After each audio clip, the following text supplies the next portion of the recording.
GM, good morning. Welcome to the Milk Road Show, the daily crypto show that's as irresistible as a buy one, get one free deal. I'm your host, Jay Hamilton, and today we're telling you everything you need to know about the Coinbase and Stripe partnership, which could bring Stripe's 1.3 million merchants processing over 1 trillion annually on chain. This is freaking huge. Joining us today to break it all down is Tyler D, who once tweeted 300 times in one day. Tyler, welcome back to the show. Jay, GM, it's good to be back reporting live from Indianapolis, Indiana. We're visiting the grandma for the weekend, but happy to take some time away to talk about this big story. I love it. Thank you for taking the time. All right, let's jump into, first up, start with the news. Can you break down this partnership for us? Let's do it. So Blast may have been in the headlines more this week, but it's Coinbase and Base which have made the bigger splash. So yesterday, Coinbase announced a major new partnership with Stripe. The goal of the partnership is to increase on-chain adoption and provide faster, cheaper financial infrastructure. So what does that all mean? The partnership has three key components. Stripe is adding USDC on Base for its crypto payouts. So Base stablecoin payouts on Stripe. That's part one. Part two, Stripe is also adding USDC on Base to its fiat to crypto on-ramp. So you'll be able to buy Base stablecoins via Stripe. And then part three, Coinbase is part of the deal. Coinbase is going to add Stripe's fiat to crypto on-ramp to its smart wallet. So stepping back, higher level, Stripe's huge global network now has access to cheap and fast money transfers via Base. Coinbase's user base gets to take advantage of Stripe's infrastructure within the Coinbase wallet, allowing instant buys via credit cards and Apple Pay. Like, this is the news that is such a big deal, but it's not sexy like speculating and price action is. So we don't talk about this stable coin, these like payment processing use cases, a merchant saving 3%. Like, we're not talking about that stuff enough, but people are missing the forest of the trees here, because we're going to stick around to the end of this episode. We're going to tell you guys why this is such a big deal, why it matters, how it's going to bring the next 500 million people on chain that's going to get us to 1 billion, and why it's going to happen faster than you think. But Tyler, let's just take a pause here. Stripe, this isn't Stripe's first time on chain, building on chain. Can you give us a little bit of a history lesson of what Stripe's been up to? Yeah, so they've got a long history, but the story picks back up in April of this year. So after being out of crypto since 2018, when Stripe dropped support for Bitcoin and crypto payments altogether, they made the surprise announcement they are re-entering the crypto game and will support global stablecoin payments. So this was huge news. This meant that businesses using Stripe will now be able to accept USDC, so stablecoins, with on-chain settlement, and then they will receive fiat or US dollars on their end of the transaction. This was a massive unlock for Stripe and its 300,000 plus integrated partners around the world. So how this will work, Stripe ends up taking the crypto, so the stablecoins, and settling with the business who gets the fiat US dollars, in this example, effectively meaning that Stripe is buying the USDC here. The payment rails will be available on Solana, Ethereum, and Polygon, with the business and or the customer able to choose their rails. And then the rollout will begin this summer. I think for me, initial reactions, the biggest part of this announcement wasn't that you can just pay in crypto. It's that the seller can receive fiat. So they don't even necessarily need to know that they're being paid in crypto. So even if they're anti-crypto, it doesn't even matter, which felt pretty big. Yeah, you're right, because one of the biggest hurdles here is just teaching people how to receive crypto and what to do with it and how to have a wallet. And so if you eliminate that, then why wouldn't you want that? And it's funny also that you mentioned Stripe wants the stable coins, I bet, because they're sitting there saying, great, if we get stable coins, we can collect yield on those stable coins, which is a massive unlock for them. Imagine the amount of stable coins they could hold. That would be a huge revenue stream for them just to hold those stable coins. Let's just take a look at Stripe's metrics quickly, just to put into perspective how big Stripe is. So I've got up here their annual letter to shareholders, which went out in March, so just a few months ago. And they say Stripe's mission is to grow the GDP of the internet. We all know here, the internet, the future of money on the internet is on chain. So they clearly see that this is the future. And just to give you an idea of the size of Stripe, collectively move 1 trillion in total payment volume each year. This is actually in 2023, they moved a trillion, and that was up 25% from 2022. So you can only imagine this year, they're probably on track to do 1.2, 1.3 trillion in movement of money. That accounts for approximately 1% of global GDP. Just to give you an idea of the scale of Stripe is absolutely massive, and them bringing this on chain, which it's not going to happen all of a sudden here. But Tyler, I don't know what your expectations are, but my guess is that a lot of merchants see this and they say, "Oh wait, I can get my money faster and I can pay less fees. Great, why not?" The benefits are obvious, right? Like once you sit down and actually look at it, you get instant settlement. Your fees are fractions of the cost you would pay with a typical credit card processor. And then once you go the level deeper and start learning about like what you can actually do with the stable coins, with respect to yield opportunities, it makes this just an obvious decision to at least make this a part of your business, if not the entire, way you do payments. And it really feels like this is the Trojan horse for how crypto can really be adopted by the masses. It's via payments, stable coins, with some of these companies, e-commerce corporations leading the way. Yeah. And so the obvious question of that is, how does an investor, one of our listeners, capitalize on that? I'm not going to get you to answer that quite yet, though. You guys are going to have to stick around to the end to hear the answer to that question. And Tyler, I agree, man. This is the Trojan horse. This is it right here. This is definitely what is going to be the biggest onboarding ramp. And it's not just Stripe. Let's be clear. They're not the only ones playing in this sandbox. At the Coinbase Crypto Summit, which was just a few weeks ago, Brian Armstrong pointed out that 56% of Fortune 500 companies are currently building on chain. We're not seeing that yet because a lot of that is happening behind the scenes, but it is coming. We also have Visa, MasterCard, both of them doing a lot on chain. They both have payment settlements using stable coins. They both have crypto payment integration with partners where you can use a Visa or a MasterCard and spend your crypto. They both have crypto advisory services where they're basically advising all their merchants on how to build and use crypto in your business. Then we have PayPal, which has PYUSD. I hate that goddamn stablecoin name. So PayPal has their own stable coin. They have their own exchange. We have Robinhood acquired Bitstamp at the beginning of June, just a few weeks ago, in a big deal for $200 million, clearly signaling that they're trying to get more into the European market where Bitstamp is quite large. So we have a lot of fintechs that are really focused on building on chain and seeing this opportunity. And that is a big deal, obviously. Let's talk about, Tyler, why does this matter in such a big way? And I'll tee you up with, I think we have 4 reasons that we talked about earlier today. Is this matters because stablecoin usage is huge. It matters because crypto payment processing is better than fiat payment processing. It matters because this is the moment that we might actually finally be able to help the world go bankless. Let's break each of these down for a minute. First, I want to talk about stable coins, and I'm going to show some charts here that are just going to blow your mind, man. First up, I've got this chart up on screen that shows that today stablecoins represent 55% of all blockchain activity and handle more than $3 trillion in monthly volume. So just to put that in perspective, Visa handles $1.2 trillion in monthly volume. Unbelievable. It's staggering. I think so many of us get caught up in like the speculative use cases of crypto and the trading and investing. But when you take a step back and look at this, you see what the real use case is.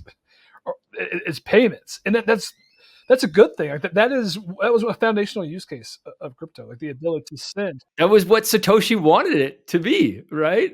Exactly, the ability to send money in crypto form on chain anywhere in the world without anyone being able to tell you no, and to be able to do it instantly. And now more benefits are coming out, but I mean, it's just staggering. It's just such a positive for the larger ecosystem. And I think we'll get into that later. But stable coin growth is one of the most important health metrics for this larger crypto economy. And the health metrics looking pretty good. Yeah, exactly. I've got another chart here for those listening. This is total stablecoin supply and basically shows that total stablecoin supply in 2020, just 4 years ago, was close to zero on this chart. Maybe in the low millions, very small. And then it's just skyrocketed since then. And in less than 4 years, we're at over 160 billion stablecoins globally today, which is about 1% of all USD globally. So we're at 1%. And the growth of this, if you're looking at this chart, I mean, the chart does dip because Terra Luna blew up and really screwed up this chart.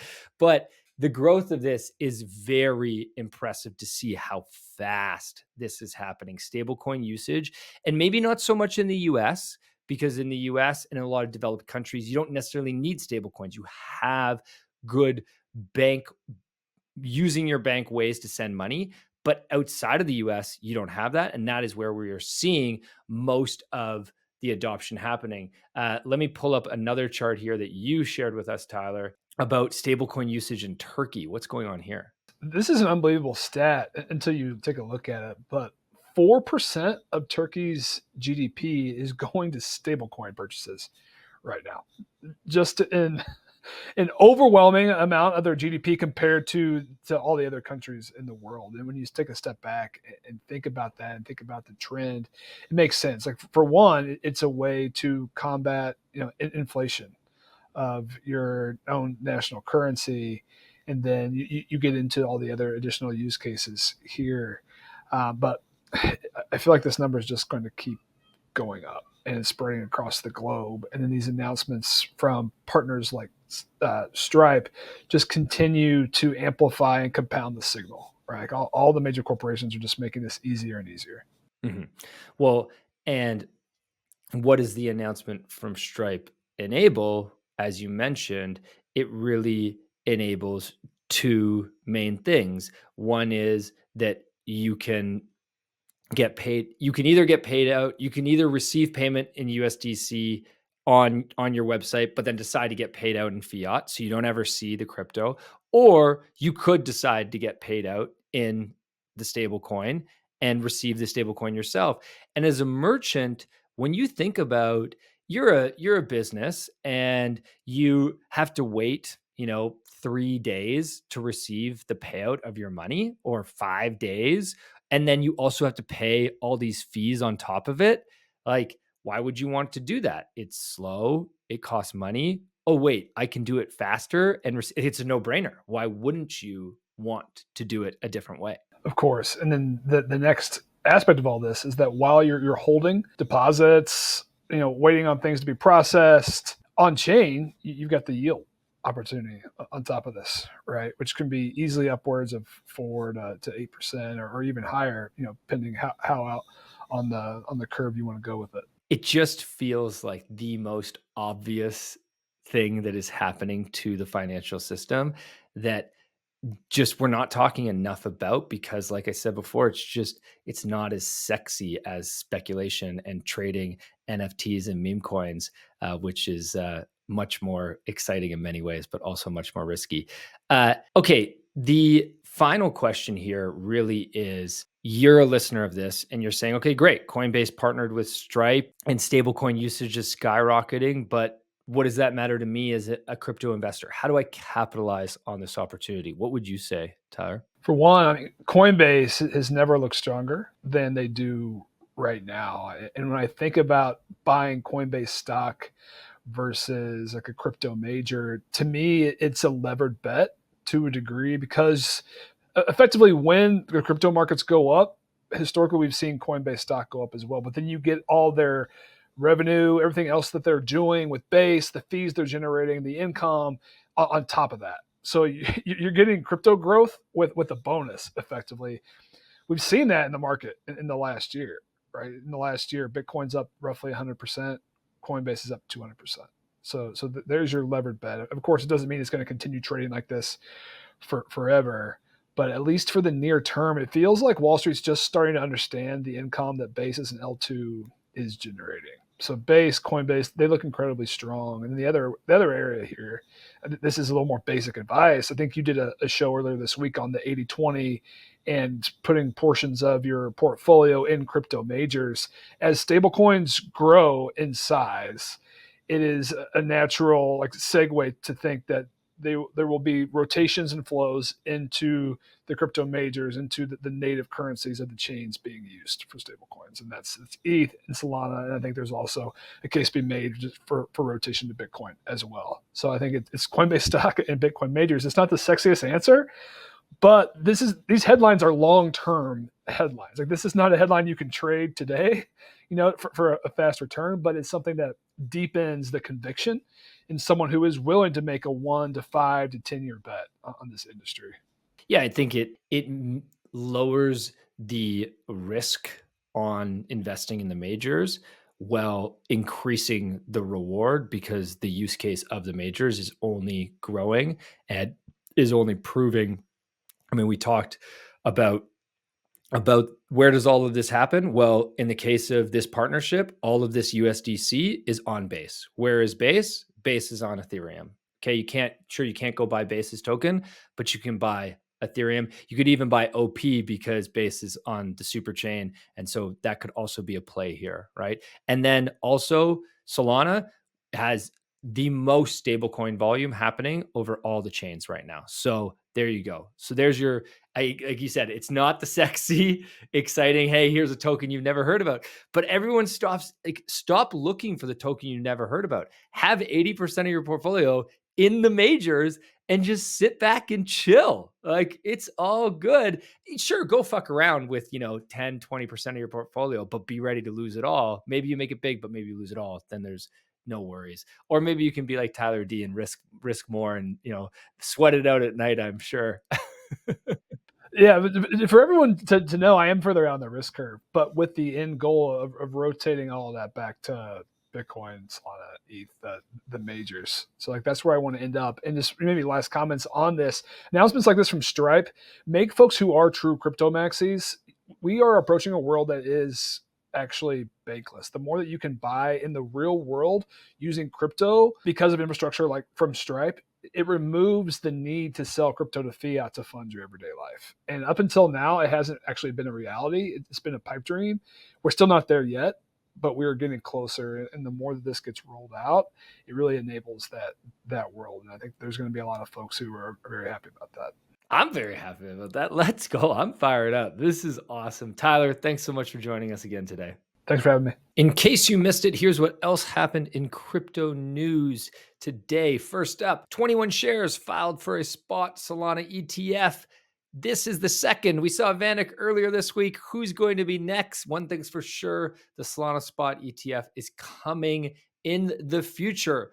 Also, the SEC has sued Consensus, the company behind MetaMask, for unregistered brokerage activities and securities sales. Allegedly, MetaMask swaps generated over $250 million in fees, and unregistered staking securities with Lido and Rocket Pool were sold. Finally, Polymarket, following yesterday's presidential debate, saw a notable increase in the odds favoring Donald Trump to win the 2024 election. The surge in traffic was so significant that it led to temporary disruptions in Polymarket's website.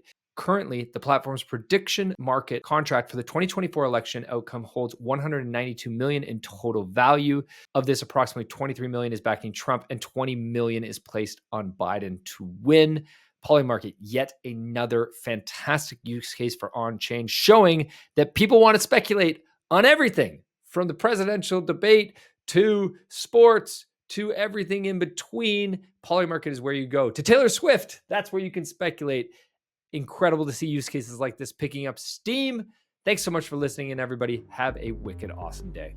Thank you for listening to Milk Road Radio, the easiest path to get smarter about crypto. If you like this episode, share it and hit subscribe or follow so you don't miss out on the next one. There's also a link in the description to our free 5-minute daily newsletter where we simplify crypto for you while making you laugh. And if you're willing to step up your crypto investing game, then we'll leave a link to Milk Road Pro as well, your #1 resource to help you invest successfully in crypto. One final note, this podcast is for educational purposes only, and nothing we say is financial advice. Crypto is risky, so you should never invest more than you're willing to lose. Thank you, friends, and we'll see you in the next one.